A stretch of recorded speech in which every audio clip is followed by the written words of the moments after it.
आज मध्य प्रदेश में राम के सहारे ही नाथ अपनी सत्ता की नाव को आगे बढ़ाने के लिए जुटे हुए हैं। लेकिन कभी महाकौशल की राजनीति में इन्हीं राम के सहारे कांग्रेस सबसे आगे हुआ करती थी। महाकौशल की चुनावी राजनीति में सफल बनाने में राम का ही सहारा हुआ करता था। राम के सहारे नाथ हुआ करते थे। लेकिन वक्त ने करवट बदली और आज जो तस्वीर सत्ता में आने के बाद कांग्रेस की बनी, 15 महीने बाद सत्ता से हाथ धोना पड़ा। और सत्ता के जाने के पीछे सबसे बड़ा कारण था एक साथ कांग्रेसी विधायकों का कांग्रेस को छोड़ना। साल 2018 में कुछ ऐसा ही हुआ जब जबलपुर के वरिष्ठ कांग्रेसी नेता राममूर्ति मिश्रा ने कांग्रेस का दामन छोड़ भगवा धारण कर लिया। आज यही भगवा कांग्रेस के लिए मुश्किलें पैदा कर रहा है।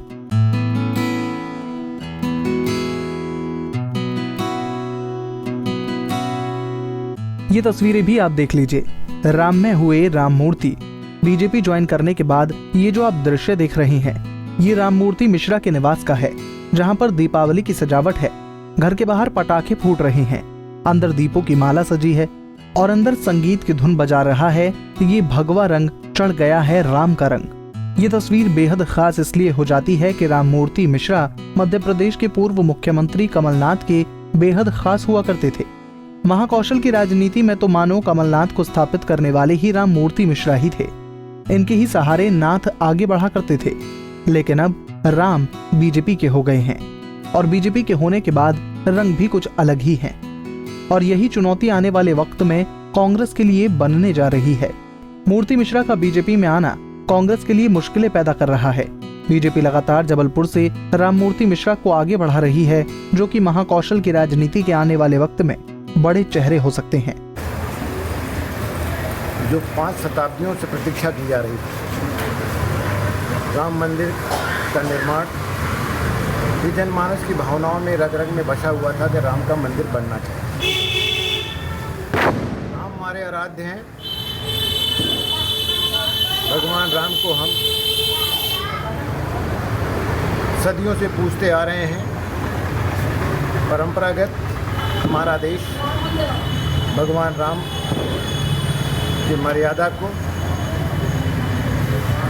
जिस तरह से उन्होंने राम राज्य की कल्पना करके देश को छूट में बांधने का, प्रजा को खुशहाल रखने का जो उनका सपना था और जो हमारे देश की भावना थी कि राम मंदिर बने, उसका साकार रूप आज अयोध्या में हमारे देश के प्रधानमंत्री सम्मानीय नरेंद्र मोदी जी के कर कमलों से मंदिर के नींव का शिलान्यास हुआ। एक कांग्रेस नेता का इस तरह का परिवर्तित रूप आपने पहले कभी नहीं देखा होगा। लेकिन आज जो आप राममूर्ति की तस्वीर देख रहे हैं, वो बीजेपी के लिए महाकौशल में सबसे महत्वपूर्ण कड़ी साबित हो रही है। राम मंदिर शिलान्यास के वक्त खुशी का इजहार इस कदर हुआ, घर इस तरह से सजा कि भोपाल का कांग्रेस कार्यालय भी फीका पड़ गया। घंटों यहाँ पर आतिशबाजी होती रही, लोग एक दूसरे को बधाई देते रहे, नाचते गाते रहे, गुनगुनाते रहे और राम राम के जयकारे लगाते रहे। राम मंदिर को लेकर बना हुआ था, उसका समापन हुआ। आज पूरा देश हर्षोल्लास के साथ खुशियाँ मना रहा है। घर घर में दीप जल रहे हैं, हर मंदिर में पूजा पाठ हो रहा है।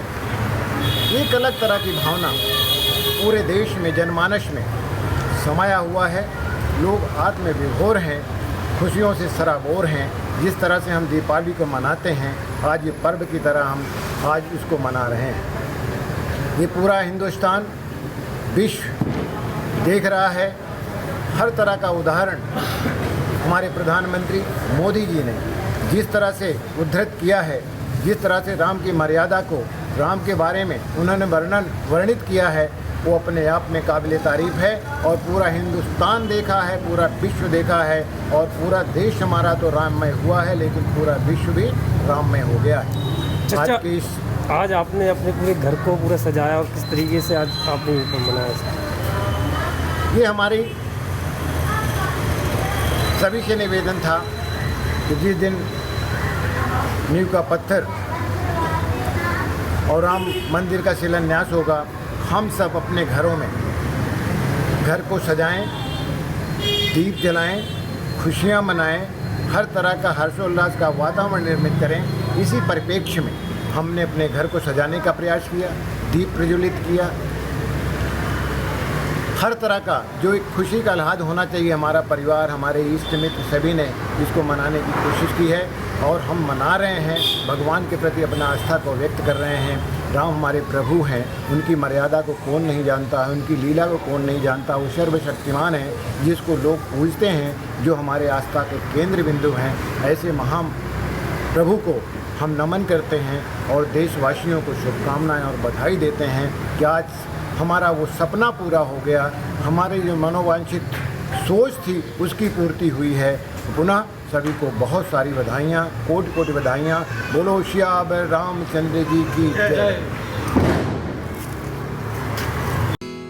वैसे तो बीजेपी में कांग्रेस आए नेताओं की झड़ी लग गई है, लेकिन वो अपनी पुरानी छवि को अलग नहीं कर पा रहे। ये छवि बदलना तो चाहते हैं, लेकिन आलोचना के शिकार हो जाते हैं।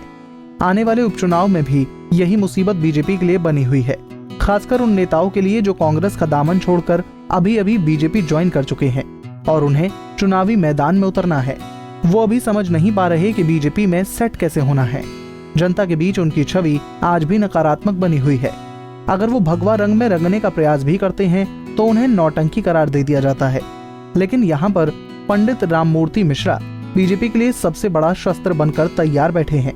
जाहिर तौर पर जिस तरह से बीजेपी ने प्रदेश अध्यक्ष के तौर पर बीडी शर्मा को कमान सौंपी है, ये तय है आने वाले वक्त में पंडित राममूर्ति मिश्रा बीजेपी के लिए एक अमोघ अस्त्र बनकर महाकौशल की राजनीति में उतर सकते हैं और खासकर कमलनाथ की काट के तौर पर बीजेपी इनको आगे कर सकती है।